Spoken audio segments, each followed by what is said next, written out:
ingredients natin. We have onions, ginger, garlic, salt, pepper, our mung beans, meron po tayong kamatis, tomato, vegetables. We have sili tops, malunggay from the garden, may patis, oil, ground pepper.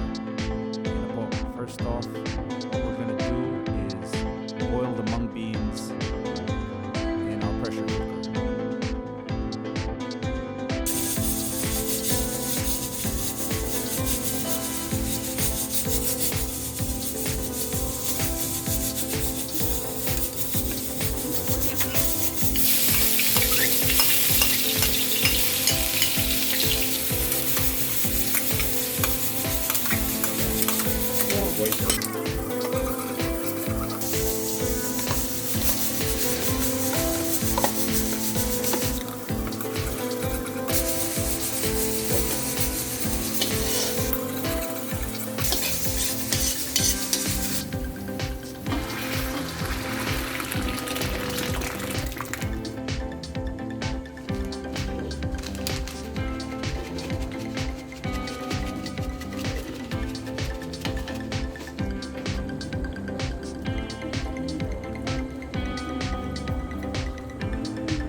Sili tops.